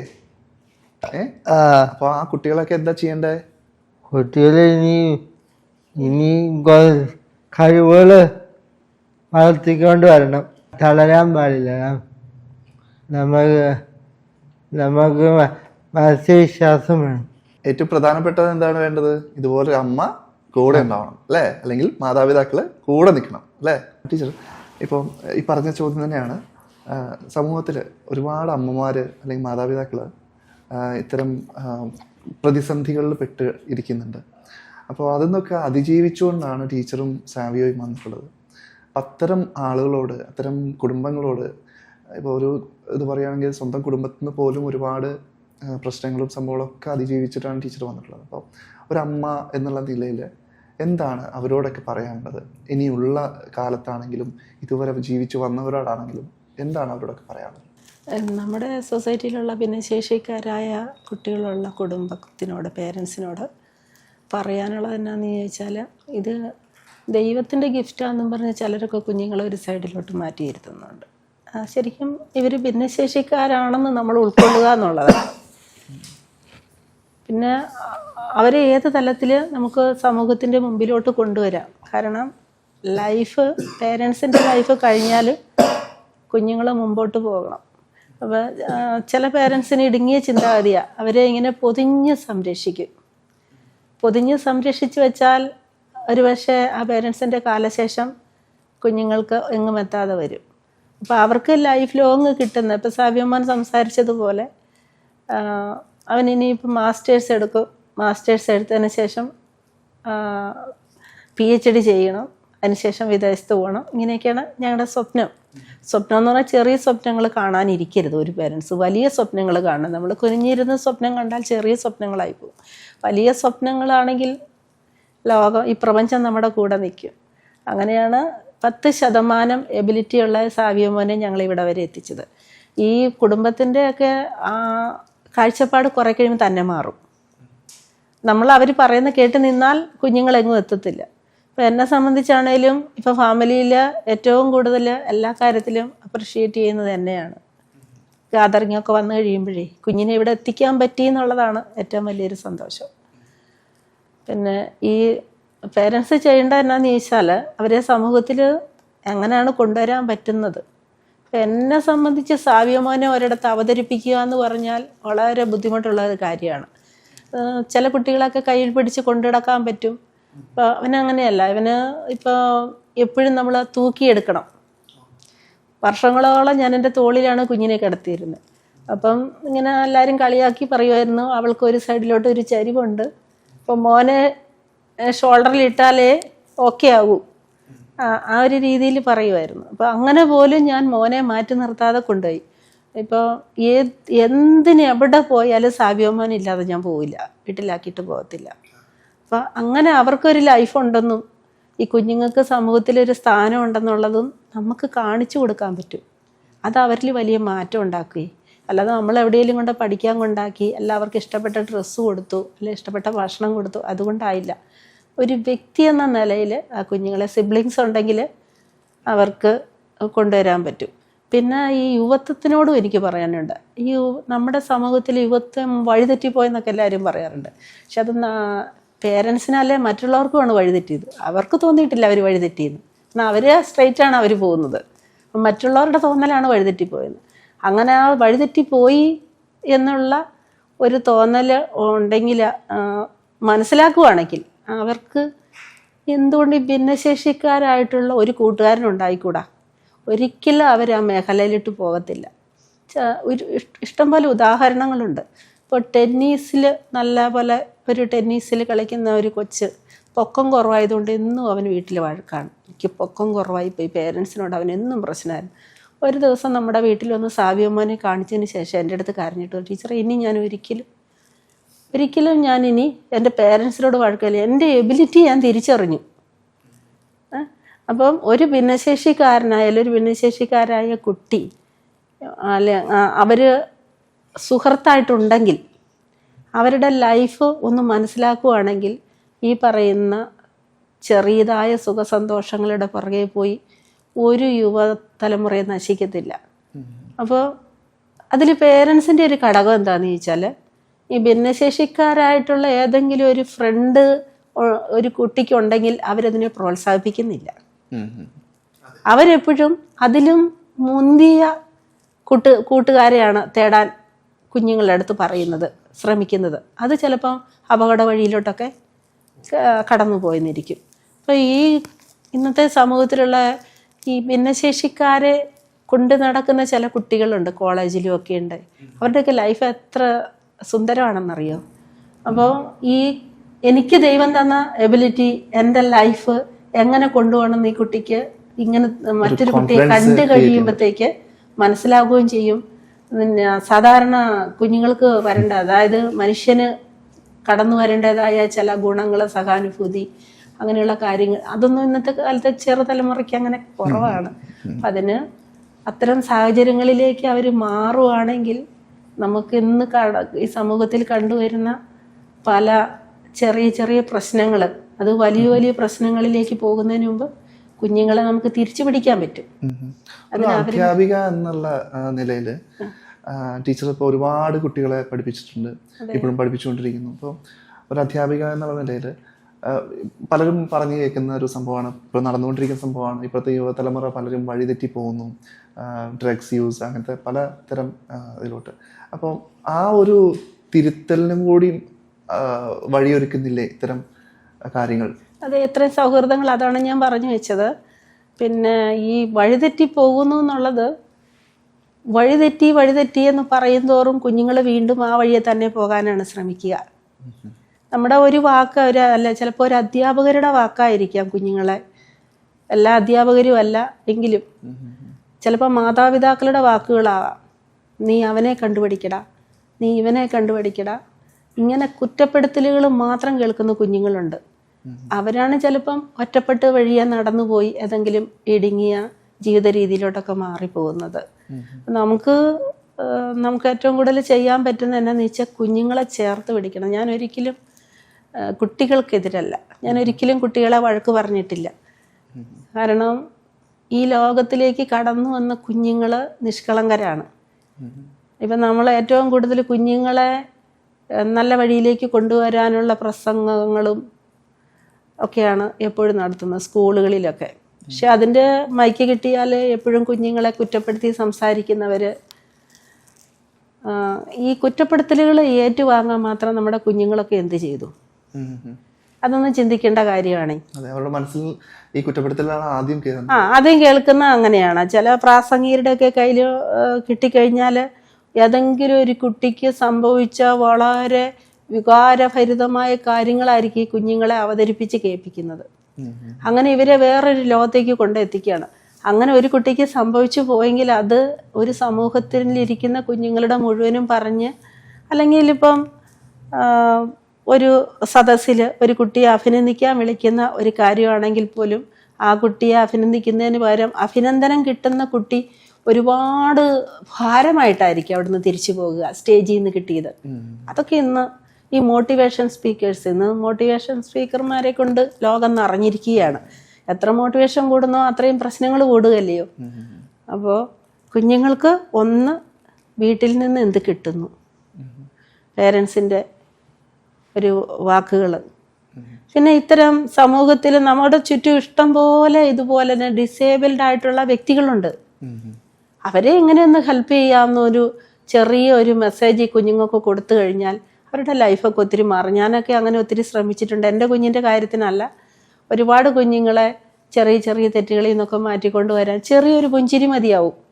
ഒരു കുറ്റം ചെയ്ത് നിൽക്കുന്ന കുട്ടീനെ നമ്മൾ നോക്കുന്ന നമ്മുടെ കണ്ണുകളിലെ ഭാവമാണ് അവനെ പിന്നെ എന്താവണമെന്ന് തീരുമാനിപ്പിക്കുന്നത്. ഒരു നോട്ടം, ഒരു പുഞ്ചിരി, സാരമില്ലടാന്ന് പറഞ്ഞ് ഒരു തട്ട്, ഒരു ആശ്വാസം, ഒരു തലോടല്, അത് ആ കുഞ്ഞിനെ എന്തായിരിക്കും ഒരുപാട് ഉന്നതങ്ങളിലെത്തിക്കും. ഒരു വാക്ക് ചിലപ്പോൾ ആ കുഞ്ഞിനെ അതോടുകൂടി തകർത്ത് കളയാനും മതി. അപ്പം അതിലൊക്കെ നമ്മൾ ഒത്തിരി ശ്രദ്ധിക്കേണ്ടതുണ്ട്. നമുക്ക് ബൈബിളിലൊക്കെ എഴുതിയിരിക്കുന്ന വായിൽ നിന്ന് വരുന്നത് നാവ് തീയാവണമെന്നൊക്കെ പറയുന്നത് കൊണ്ട് അത് ദൈവം വെള്ളത്തിലിട്ട് വെച്ചിരിക്കുകയാണെന്നൊക്കെയാണ് പറയുന്നത്. കാരണം അത്രയും തീയുള്ള നമ്മുടെ നാവ്, അതിൽ നിന്ന് വരുന്നത് നല്ലത് മോശം മുന്നോട്ട് കൊണ്ടുപോകാനും തകർക്കാനും ഒരു വാക്ക്. ഒരു കുഞ്ഞിനെ നമുക്ക് അങ്ങനെ മാറ്റിക്കൊണ്ടുവരാൻ പറ്റും. നമ്മൾ മാറണം എന്നുള്ളതാണ്. അതായത് നമ്മൾ നിശബ്ദം എന്ത് സഹിക്കുന്നു എന്നുള്ളതാണ്. നമ്മൾ നിശബ്ദം ആ കുഞ്ഞിനെ കേൾക്കാൻ തയ്യാറാണോ? അവൻ്റെ അടുത്ത് ഒരു മണിക്കൂർ സംസാരിച്ചിട്ടൊന്നും ഒരു കാര്യമില്ല. അവന് ഒരു തലോടലായിരിക്കും വേണ്ടത്, അല്ലെങ്കിൽ സ്നേഹത്തോടെ ഒരു വാക്കായിരിക്കും, അല്ലെങ്കിൽ ഒരു പുഞ്ചിരി ആയിരിക്കും വേണ്ടത്. അത് അവനെ ആ ചെറിയ വലയത്തിൽ നിന്ന് രക്ഷപ്പെടുത്തി തിരിച്ചു കൊണ്ടുവരും. ഇതേതുപോലെ തന്നെ സാവിയോക്ക് അത്തരം ഒരു അനുഭവങ്ങളിലൂടെ കടന്നു വന്നിട്ടുണ്ട്, ഒരുപാട് ദുരിതങ്ങളിലൂടെ കടന്നു വന്നിട്ടുണ്ട്. അപ്പൊ ആ സമയത്ത് ടീച്ചറിന്റെ മനസ്സിൽ കാരണം അത്രയും പൊന്നുപോലെ നിധി പോലെ കിട്ടിയ ഒരു കുഞ്ഞ് ഇത്രയും വേദന അനുഭവിച്ചു എന്ന് തിരിച്ചറിയുന്നൊരു നിമിഷം ടീച്ചർക്ക് ഉണ്ടാവുന്ന ദേഷ്യമാണോ സങ്കടമാണോ? അതെങ്ങനെയായിരുന്നു അത് മോനെ സഹിച്ചത് എന്നെ ഓർത്താണ്. കാരണം അവൻ്റെ പിതാവ് എപ്പോഴും ജോലി സ്ഥലത്തായിരിക്കാം, അല്ലെങ്കിൽ എന്നെപ്പോലെ കെയറിങ് കൊടുക്കാൻ പറ്റുന്നില്ല. കാരണം എന്ന് വെച്ചാൽ ഞാനാണ് എപ്പോഴും മോൻ്റെ കൂടെ ഇരിക്കുന്നത്. രണ്ട് കാര്യവും വേണമല്ലോ, ജീവിതത്തിൽ സാമ്പത്തികവും വേണമല്ലോ, ഒരാൾ ജോലി ചെയ്തല്ലേ പറ്റുള്ളൂ. അപ്പം അതുകൊണ്ട് ഞാനാണ് എപ്പോഴും സാവിയോമോനെ കൂടുതൽ കാര്യങ്ങൾ ശ്രദ്ധിക്കുന്നത്. അപ്പം ഈ സാവിയോമോൻ്റെ ഒരു അവസ്ഥ എന്ന് പറഞ്ഞാൽ നമ്മളെക്കുറിച്ചാണ്, പേരൻസിനെ കുറിച്ച്, ഇപ്പം ചേച്ചിയെക്കുറിച്ച്, അങ്ങനെ അവൻ എപ്പോഴും, ചേച്ചിയുണ്ട് കാനഡയിൽ ജോലി ചെയ്യുക. അപ്പോൾ അവനെപ്പോഴും അവരെക്കുറിച്ചുള്ള ചിന്തകളാണ്. അപ്പം എൻ്റെ അമ്മ ഇത്രയും, അതാണ് അവൻ ഒരു ദിവസം ചെയ്തു പോയ, എനിക്ക് ചെയ്തു തന്ന സഹായങ്ങൾക്ക് നന്ദി എന്ന് പറയുമ്പോൾ എൻ്റെ അടുത്ത് ഒരുപാട് കൂട്ടുകാർ സംസാരിച്ചിട്ടുണ്ട്. വീട് വിറ്റ് അല്ലെങ്കിൽ ലോൺ എടുത്ത് എല്ലാം ചെയ്ത് കുഞ്ഞുങ്ങളെയൊക്കെ ഓരോന്ന് പഠിപ്പിച്ചിട്ട് അമ്മ സുഖമാണോ എന്ന് ചോദിക്കില്ല തിരിച്ചേ. അപ്പം എത്ര ഭാഗ്യമാണ് ഒരു കുഞ്ഞിൻ്റെ വായിൽ നിന്ന് ഇങ്ങനെ കേൾക്കാൻ പറ്റുന്നത് എന്നൊക്കെ പറയും. അപ്പം സാവിയമ്മൻ അവിടെ ആ സ്കൂളിൽ സഹിച്ചതിൻ്റെ കാര്യം എന്ന് വെച്ചാൽ അമ്മ ജനിച്ച കാലം മുതൽ അവന് വേണ്ടി കഷ്ടപ്പെടുകയല്ലേ. അപ്പം അവനങ്ങ് തീർന്നാൽ കഷ്ടപ്പാട് കുറയില്ലെന്ന് വിചാരിച്ചാൽ നിശബ്ദം സഹിക്കുമായിരുന്നു അത് മുഴുവനും. പിന്നെ ഇത് നിവൃത്തിയില്ലാതെ അവൻ എൻ്റെ അടുത്ത് അവതരിപ്പിക്കുമ്പോൾ ഒരു സാധാരണ അമ്മ എന്ന നിലയിൽ ഞാൻ റൈസായി, പിന്നെ എനിക്കത് അംഗീകരിക്കാൻ പറ്റിയില്ല. അപ്പം തന്നെ പോയി അയാളെ കൊല്ലണം, അങ്ങനെയൊക്കെ ഒരു മനസ്സിൽ തോന്നി. കാരണം വെച്ചാൽ അതുപോലെ നമ്മൾ പൈസയും കൊടുത്ത് കുഞ്ഞിനെ അവിടെ ഒരു കെയറിന് വേണ്ടി നിർത്തി, വിദ്യാഭ്യാസത്തിന് വേണ്ടി നിർത്തിയിട്ട് കുഞ്ഞിനോട് ഈ രീതിയിലാണ് പെരുമാറുന്നത്. അപ്പം അവൻ പറഞ്ഞ് ആയമാരെ അടിക്കും, പിന്നെ അവിടുത്തെ ടീച്ചേഴ്സിനെ, സാറിൻ്റെ പേരെന്നായിരുന്നടാ, തീരെ നിലവാരം കുറഞ്ഞ വീടുകളിൽ നിന്ന് വരുന്ന കുട്ടികളായിരുന്നു കൂടുതലും. അപ്പം അവർക്ക് പ്രതികരിക്കാനൊരു ഇല്ല, അവിടെ നിന്ന് പൊക്കോ എന്ന് പറഞ്ഞാൽ വേറെ അടുത്ത് പഠിപ്പിക്കാൻ കൊണ്ടാക്കാൻ അവരെ കൊണ്ട് പറ്റത്തില്ല. അതുകൊണ്ടായിരിക്കാം അതിന് വളം വെച്ച ആളിങ്ങനെ ആയി തീർന്നത്. പക്ഷെ അതിന് ഫലം കിട്ടിയ സ്കൂള് പൂട്ടിപ്പോയെന്ന് ഞാൻ പറയില്ല. പക്ഷെ ഞാൻ ശരിക്കും അത് ലീഗലായിട്ട് പോകാൻ തന്നെ തീരുമാനിച്ചതാണ്. ആൾ 6 മാസമെങ്കിലും ജയിലിൽ കിടക്കണം എന്ന് വിചാരിച്ചു. കാരണം ഒരു സത്യം എന്താന്ന് വെച്ചാൽ ഇവര് നുണ പറയത്തില്ല ഇങ്ങനത്തെ കുഞ്ഞുങ്ങള്. അവർ പറയുന്നത് കറക്റ്റ് സത്യമായിരിക്കും പറയുന്നത്. ഒരു കാര്യം ഡ്രാമ കളിക്കാൻ അറിയത്തില്ല. അപ്പൊ അത് അത്രയും നമുക്ക് അവരെ നിയമത്തിന് മുമ്പിൽ അവതരിപ്പിച്ച് കാണിക്കാൻ പറ്റും. അപ്പോഴും മോനെ ക്ഷമിക്കുക ചെയ്ത് ടീച്ചറിനെ പ്രതി ക്ഷമിക്കാൻ പറഞ്ഞ് ഞങ്ങൾ അത് ക്ലോസ് ചെയ്ത് മോനെയും കൊണ്ട് പോരുമായിരുന്നു. ശരിക്കും ആ വേദന ഇന്നും അവനും അനുഭവിക്കുന്നുണ്ട്, ഞങ്ങളും അനുഭവിക്കുന്നുണ്ട്. അതുകൊണ്ടാണ് ഏതെങ്കിലും സ്കൂളൊക്കെ നടത്തുന്നവരൊക്കെ ഇതൊക്കെ കേൾക്കുകയാണെങ്കിൽ ഒരു മാറ്റം വരണം. കാരണം ഈ കുഞ്ഞുങ്ങൾ അവർക്ക് ചെണ്ട കൊട്ടാനുള്ള ഒരു സാധനങ്ങളായിട്ടല്ല, ഈ മാതാപിതാക്കളുടെ ഹൃദയത്തിൽ നിന്ന് അടർത്തിയാണ് അവിടെ കൊടുക്കുന്നത്. തിരിച്ച് നെഞ്ചോട് ചേർത്ത് വെച്ചിട്ട് അത്രയും അവർ വീട്ടിലോട്ട്, ഞങ്ങളൊക്കെ അങ്ങനെയാണ്, വീട്ടിലോട്ട് പോയിരുന്നുണ്ടെങ്കിലും നമ്മുടെ ബോഡി മാത്രമേ ഇനി പോയിരുന്നുള്ളൂ. കാരണം നമ്മളില്ലെങ്കിൽ ഈ കുഞ്ഞുങ്ങളില്ല, ആ രീതിയിലാണ്. പക്ഷെ ഈ കുഞ്ഞുങ്ങളെ വളർത്തുന്ന വീട്ടിലെല്ലാം ഒരു സന്തോഷം ഉണ്ടാകും കേട്ടോ. ഇങ്ങനെയുള്ള കുഞ്ഞുങ്ങൾ ഞങ്ങൾ വളരെ ഹാപ്പിയാണ്. കാരണം വെച്ചാൽ ബുദ്ധിമുട്ടുകൾ ഇല്ല എന്നല്ല, അതിനപ്പുറം ഒരു നിഷ്കളങ്കമായ ഒരു ജീവിതം നയിക്കുക. ഏതെങ്കിലും ഇങ്ങനെയുള്ള ഫാമിലികളുമായിട്ടൊന്നും ബന്ധപ്പെട്ട് നോക്കിക്കുക, അല്ലെങ്കിൽ അവിടെ നിന്ന് ആ അറ്റ്മോസ്ഫിയറിലൊന്ന് പോയി ഇരുന്ന് നോക്കിക്കേ, നമുക്കൊരു നിറവ് അനുഭവപ്പെടും. ഇപ്പോൾ പല കുട്ടികളും സംസാരിക്കാൻ തയ്യാറല്ല. പല വീടുകളിലും ചെന്നാലേ അവര് ഓപ്പണായിട്ടൊന്നും പറയത്തില്ല. അവരവരുടേതായ ലോകത്ത് മൊബൈലിലോ അവരുടെ റൂമിലോ സിസ്റ്റത്തിലോ ഒക്കെ ഇരിക്കുകയായിരിക്കും. പക്ഷെ ഇങ്ങനെയുള്ള കുട്ടികളെന്ന് പറയുമ്പോൾ ആരെങ്കിലും കണ്ടു കഴിയുമ്പോൾ കളിക്കുന്നു, ചിരിക്കുന്നു, അവരുടെ ഉള്ളിലുള്ള എല്ലാം തുറന്നു പറയുന്നു, സ്നേഹം പങ്കുവയ്ക്കുന്നു. ഈ വരുന്ന മനുഷ്യർക്കും ഒരു സന്തോഷം. അതുകൊണ്ടാണ് ഞാൻ പറഞ്ഞ യുവത്വങ്ങളോട് ഇത്രയും കൂട്ടുകളൊക്കെ കൂടണം, അവരെയും കൂടെ ചേർത്ത് പിടിക്കണം. സമൂഹം ചേർത്ത് പിടിക്കുന്ന വഴി ഒരുപാട് തിന്മകൾ സമൂഹത്തിൽ നിന്ന് മാറിപ്പോകും. എന്തായാലും വളരെ വളരെ വളരെ സന്തോഷം. സാവിയോ മോന് ഒരുപാട് വിശേഷങ്ങൾ നമ്മൾ ചോദിച്ചു. സാവിയോ മോൻ ഒരുപാട് സന്തോഷത്തോടു കൂടിയിട്ട് അല്ലേ, സന്തോഷമല്ലേ ഞങ്ങളെ കൂടെ വരുന്നപ്പോൾ? അപ്പോൾ ഒരുപാട് സന്തോഷം ടീച്ചർ. Savio, thank you. ഇനിയും ഉയരങ്ങളിലേക്ക്, പ്രതിസന്ധികളിൽ നിന്ന് മാറി ഒരുപാട് ഉന്നതങ്ങളിലേക്ക് എത്തട്ടെ. സാവിയോ മോൻ്റെ സ്വപ്നങ്ങൾ യാഥാർത്ഥ്യമാകട്ടെ. സ്വപ്നങ്ങൾ കുറച്ച് കാര്യങ്ങൾ പറഞ്ഞില്ലേ, വിജയ് യേശുദാസിനെ കാണണം നേരിട്ട്, സുരേഷ് ഗോപി സാറിനെ കാണാനുണ്ട് അല്ലേ, അവരൊക്കെ കാണണം, വിദേശത്ത് പോകണം, അങ്ങനെ ഒരുപാട് ആഗ്രഹങ്ങളുണ്ട്. എല്ലാം സംഭവിക്കട്ടെ, ഈശ്വരൻ അനുഗ്രഹിക്കട്ടെ ആ കാര്യത്തിലെല്ലാം. Okay, thank you. Thank you. കണ്ടോണേ.